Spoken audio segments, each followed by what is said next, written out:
10 horas, com mais 3 minutos, a gente volta aqui com o nosso jornal Band News Minas, primeira edição, nessa quinta-feira, 13 de outubro. E já vamos de primeira emendar com a nossa entrevista. Temos um convidado especialíssimo hoje aqui, porque entre os candidatos a deputado federal reeleitos para um novo mandato, o André Janones, do Avante, foi o que obteve a maior votação em Minas Gerais nessas eleições 2022. Ele foi eleito com 238.967 votos. É o segundo lugar no ranking geral, né, de mais votados para deputado federal aqui em Minas Gerais. E ele está com a gente para conversar, né, trazer um pouco aí sobre a expectativa para esse próximo mandato. O deputado André Janones ao vivo aqui com a gente. Quem está nos acompanhando pela live no YouTube poderá vê-lo aí em cores, né, em imagens. Primeiramente, deputado, é um prazer tê-lo aqui na Band News FM. Muito obrigado por ter aceitado o nosso convite.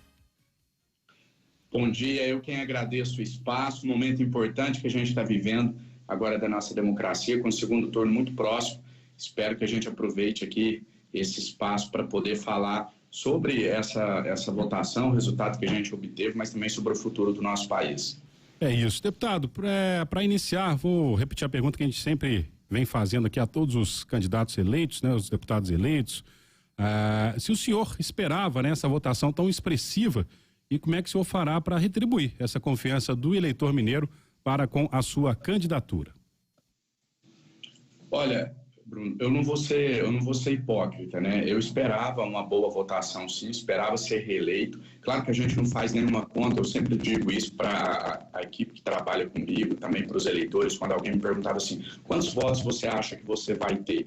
Eu sempre disse, olha, eu não me permito sequer pensar sobre isso, porque é muito perigoso você começar a ter metas, eu quero ser o mais votado, eu quero ter tantos votos, eu quero ultrapassar tantos mil votos e etc. E a gente já viu muita gente que foi por esse caminho e acabou sequer sendo reeleita. A reeleição é um grande desafio, porque você chega com um primeiro mandato, traz consigo muita expectativa das pessoas, e quando você chega lá você vê que as mudanças não ocorrem na velocidade que você gostaria. Então a reeleição é sempre uma grande expectativa, mas eu esperava diante do trabalho que eu fiz nos meus 4 anos de mandato, um trabalho sempre voltado para a população, deixando questões partidárias, ideológicas em segundo plano e defendendo aquilo que realmente era o interesse daqueles que eu represento. Então eu esperava uma votação boa, como de fato ocorreu, e o que eu posso garantir para essas pessoas que confiaram seu voto em mim é isso, é continuar buscando o interesse das pessoas, né, buscando desenvolver o nosso país sem picuinhas políticas, deixando questões partidárias, ideológicas sempre em segundo plano e colocando à frente aquilo que é de interesse do povo brasileiro, em especial dos mineiros. Deputado, quem fala é Murilo, bom dia. Deputado, apesar, né, da sua reeleição, parabenizá-lo pela reeleição, o senhor hoje é destaque, vamos dizer, nacional, pela atuação que o senhor vem fazendo aí nas redes sociais, junto à campanha aí do ex-presidente Lula, né? O senhor virou talvez aí o principal aliado do ex-presidente Lula nessa questão das redes digitais, onde o PT inclusive era muito fraco. Mas os métodos que o senhor vem utilizando estão sendo bem questionados, inclusive o senhor agora, recentemente, sendo acusado até de homofobia contra aí o também deputado federal eleito, o vereador aqui de Belo Horizonte, Nicolas. Queria que o senhor falasse um pouco disso. O senhor está usando o mesmo método que o bolsonarismo sempre usou e o senhor não teme processos, inclusive também esses crimes como de homofobia e outro, através desse uso, dessa forma das redes sociais, como o senhor vem fazendo? Murilo, primeiro eu quero te agradecer pela pergunta, porque nos poucos espaços que a gente tem, na maioria das vezes já vem afirmações e não indagações, que foi o que você fez aqui. Então, quando você, ao invés de fazer uma afirmação, me dá a oportunidade de responder, eu me sinto à vontade e tenho essa oportunidade, né, de poder esclarecer para aqueles que estão nos ouvindo. Bom, desde o início, quando eu comecei a atuar diretamente na estratégia digital da campanha do presidente Lula, eu disse o seguinte: eu usarei os mesmos métodos do bolsonarismo, porém com objetivos absolutamente distintos e levando conteúdos absolutamente distintos. O bolsonarismo, primeiro dizer o seguinte, Os métodos em si, as redes sociais, elas não são boas nem ruins, elas são o que são. Bom ou ruim é a finalidade que você dá a ela. Assim como a Band, aqui onde eu estou dando essa entrevista agora, ela não é boa nem ruim, ela é a Band, ela é uma emissora de televisão, ela é uma emissora de rádio, né? O que vai definir se ela é boa ou ruim é ao que ela está servindo. Então, as redes sociais, a lógica é absolutamente a mesma. Então, essas ferramentas que eu uso, entender a lógica do algoritmo, utilizar a lógica das redes sociais, isso não é necessariamente bom nem ruim. A gente tem que passar para um segundo passo, que é discutir qual a finalidade que eu estou dando a essas armas. Eu estou utilizando essas armas com o objetivo de fortalecer a democracia, de defender a liberdade de imprensa, de fortalecer as nossas instituições. Todos os dias tem emissoras de rádio, de televisão e portais de notícia dizendo de forma inverídica que eu estou divulgando fake news, que eu estou rebaixando o nível do debate e etc.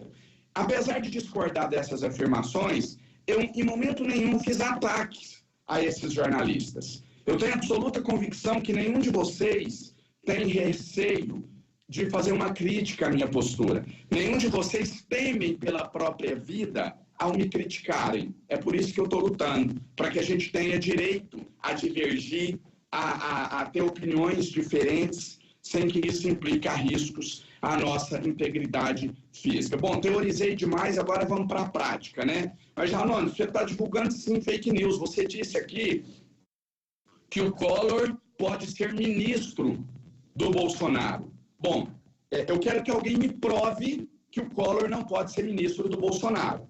Fake news é uma notícia que não é verdadeira.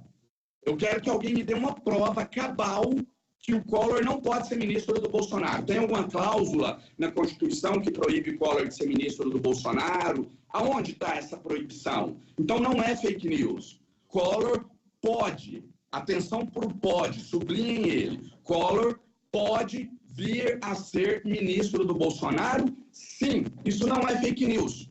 Como o Bolsonaro deu uma declaração que a Gleisi Hoffmann pode vir a ser ministra da Casa Civil, e também não é fake news, mesmo não tendo nenhum indicativo que isso vai acontecer, ela pode, ora bolas, por que ela não pode? Então, é verdade, eu reafirmo as minhas afirmações.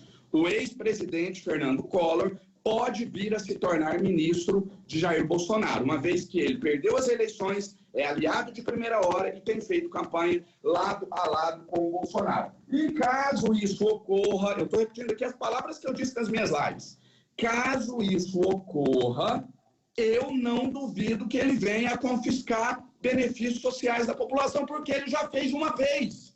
E quem fez uma vez pode, não estou dizendo que vai fazer, mas pode sim fazer 2, 3, 4, 5 vezes. Aqui, veja bem, Murilo, aqui não tem afirmações, eu estou levantando possibilidades.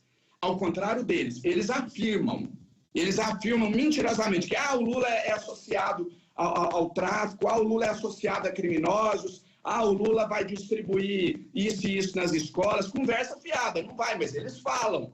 Né? Eles falam. Então, eles sim praticam fake news. Perceba que eu uso o mesmo método, mas eu não levo informações falsas, eu não faço afirmações que eu não posso manter. E só para fechar a resposta em relação à segunda pergunta.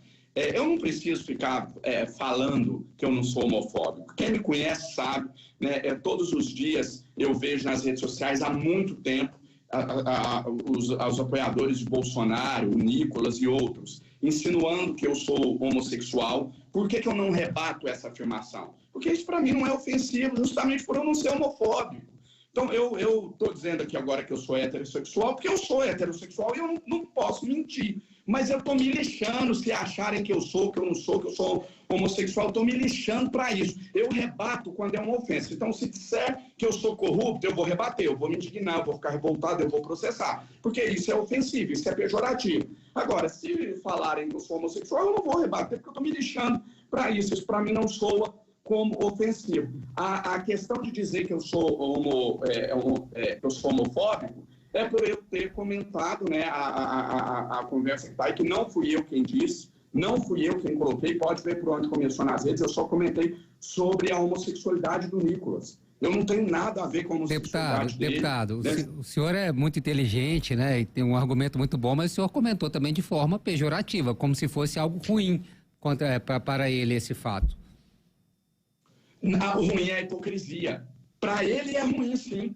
Para ele é. Não por ele ser homossexual, mas por ele ser hipócrita. Porque ele aponta o dedo nos homossexuais todo dia, ele aponta o dedo nas minorias, ele é preconceituoso, ele é racista, ele é homofóbico.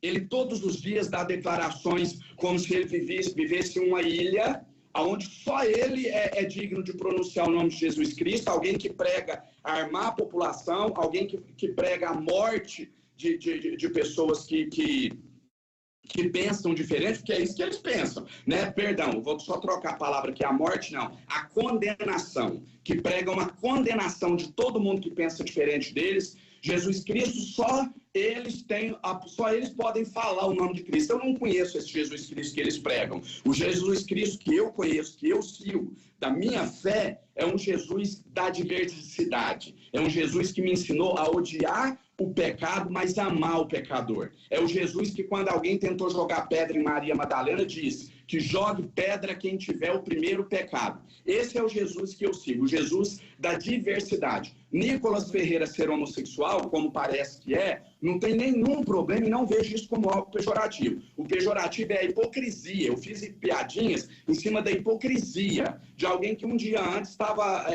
dizendo que todo mundo vai para o inferno por causa disso, por causa daquilo, que só ele fala com Deus, que que roubou para si a pauta do cristianismo, que estava fazendo piadinha comigo, né, questionando a minha sexualidade, e no dia seguinte revelou-se para o Brasil inteiro quem ele de verdade é. E eu não estou falando dos vídeos, não. Estou falando dos posts antigos de 10 anos atrás, né, ele elogiando um outro rapaz, dizendo que o rapaz era muito bonito, e etc. Vários tweets que foram resgatados, que mostra, né, o viés homossexual do Nicolas Ferreira, que eu repito, não tenho absolutamente nada contra, nada a ver com isso. Eu tenho contra a hipocrisia, né, de um homossexual apontando o dedo e criticando e ofendendo outras pessoas por serem homossexuais como ele. Deputado André Janones, as eleições deste ano são marcadas pelo crescimento, né, da bancada conservadora no Congresso Nacional. Agora, como o senhor vê esse movimento? A que o senhor atribui? Atribuo a disseminação de fake news, atribuo a essas falas preconceituosas, atribuo a ala conservadora ter nadado de braçada sozinha nas redes sociais e o campo progressista ter ficado para trás. Esse criminoso, chamado Nicolas Ferreira, ele divulgou, por exemplo, um vídeo há cerca de 5 dias atrás, dizendo que o ex-presidente vai liberar presidiário, que ele vai colocar banheiro unissex nas escolas, que ele vai introduzir a ideologia de gênero e etc. A campanha do ex-presidente entrou na justiça, conseguiu a remoção do vídeo. Quando removeu o vídeo, já tinha 40 milhões de visualizações com aquelas mentiras. E ele, zombando da justiça, ainda foi lá e disse assim: removi o vídeo agora, ainda bem que o TSE não encontrou uma maneira das pessoas desver o que elas já viram. Ou seja, ele ainda faz chacota da justiça. Então, é por isso que cresceu tanto essa ala conservadora, baseadas nas mentiras, baseada em invenções de que vão fechar a igreja, de que vão liberar, que vão legalizar a pedofilia, baseada nas mentiras de que vão liberar o incesto. E aí o campo progressista ficou patinando, né, com o politicamente correto, e aconteceu chegar do tamanho que está hoje essa onda conservadora, baseada nas mentiras e nas fake news. Deputado, o senhor falou aí da questão, né, do que o Collor pode ser ministro, né, de Bolsonaro. Eu pergunto, André Janones pode ser ministro do ex-presidente Lula, caso ele seja eleito? Já conversaram sobre isso? O senhor tem essa pretensão? Olha, como eu disse, poder, tudo pode, né? Tudo está no campo das possibilidades. Não é minha pretensão, não é meu objetivo. Primeiro porque eu me sinto muito bem como deputado federal, acho que eu tenho muito espaço para crescer ainda. Né? Eu não consegui ainda, com 4 anos de mandato, eu não consegui ocupar todos os espaços que eu poderia ocupar. Né? Eu estou dizendo espaço, não é necessariamente espaço de poder, mas eu estou dizendo espaço no debate político mesmo. Né? Eu tive poucos projetos de leis aprovados, então eu posso relatar mais projetos, eu posso lutar por mais mudanças, eu posso propor mais ações, eu posso atuar mais ainda como deputado. Eu acho que ainda não esgotou tudo que eu tenho para oferecer enquanto deputado federal. Esse é o primeiro motivo. E o segundo motivo é porque, mesmo o presidente Lula vencendo as eleições do próximo dia 30, e eu creio que isso vai acontecer, está caminhando para isso, é ilusão a gente achar que o bolsonarismo será derrotado com a vitória de Lula, né? O bolsonarismo continuará vivo ainda por algum tempo. E os traumas que ele causou na democracia do nosso país, as sequelas, elas continuarão por um bom tempo. E a gente vai precisar na Câmara dos Deputados de parlamentares combativos, corajosos, né, que conhecem as táticas que eles utilizam, que conhece também a lógica das redes sociais, não é a única, não estou dizendo que a rede social vai definir o futuro da política no país, mas ela tem uma baita de uma influência, e deputados com coragem, e eu sou um desses. Então, sinceramente, eu creio que eu sou mais útil, não ao presidente Lula necessariamente, mas à defesa da democracia do nosso país, fazendo esse enfrentamento na Câmara dos Deputados, do que necessariamente em um ministério. Deputado, para a gente encerrar a nossa entrevista, né, falando dessa corrida aí ao Palácio do Planalto nesse segundo turno, qual que é a estratégia, né, da esquerda para manter o candidato Lula do PT na frente aqui em Minas Gerais, como aconteceu no primeiro turno, deputado? Olha, a gente tem 2 pontos, né? Primeiro, contrabalancear a força política do apoio do governador Zema. Isso é inegável, seria viver em um mundo de fantasias dizer que o apoio de um governador que venceu as eleições em um primeiro turno não tenha qualquer peso, é óbvio que tem. Então a gente vai tentar nós estamos contrapondo isso com a adesão de muitos prefeitos do interior que estão aderindo à campanha do presidente Lula, mas principalmente com o apoio do prefeito de Belo Horizonte, que agora entrou na campanha realmente, declarou publicamente o apoio ao presidente Lula, e do vice-governador, né? O vice do Romeu Zema, que também tem um simbolismo a sua adesão à campanha, não por questões eleitorais necessariamente, mas porque tem um simbolismo, né? Mostra que existe ali uma divisão na base do governo, no governo em si, perdão, em relação ao apoio a Lula e Bolsonaro. Mas o mais significativo é o segundo ponto que eu vou trazer agora, que é a nossa militância, que é a mobilização que a gente está fazendo de ir para as ruas através dos diretórios dos partidos que apoiam a candidatura, da presença dos deputados. Eu mesmo estou fazendo tudo que eu posso, né, na campanha, em especial no Triângulo Mineiro, que é a minha região, os deputados eleitos do Norte, do Sul, do Vale do Jequitinhonha. Lembrar que dos 5 deputados federais mais votados do Estado, o primeiro, a gente sabe, por uma margem gigantesca de voto, é apoiador do presidente Bolsonaro, apoiador de primeira hora, mas o segundo, o terceiro, o quarto e o quinto colocado são apoiadores do presidente Lula. Então, dos 5 deputados mais votados do Estado, 4 apoiam o presidente Lula. Então, a gente está intensificando a agenda dos deputados eleitos, reeleitos, tanto deputados estaduais quanto deputados federais, intensificando a presença deles nas cidades, e também uma maior presença do presidente Lula no estado de Minas Gerais. Ele já veio uma vez, virá pelo menos mais 2, a gente está tentando que seja mais 3 vezes, mas pelo menos mais 2 vezes. Então a gente entende que com essa minimização, não vou dizer que a gente vai conseguir sobrepor, mas com essas pessoas públicas de grande envergadura, como eu citei, o vice-governador e o prefeito da capital, se posicionando a favor de Lula, a gente consegue mitigar e minimizar o apoio do governador Romeu Zema, e o restante a gente resolve com a presença mais maciça do presidente no Estado e com a atuação mais intensa dos deputados federais e estaduais eleitos que apoiam o presidente Lula.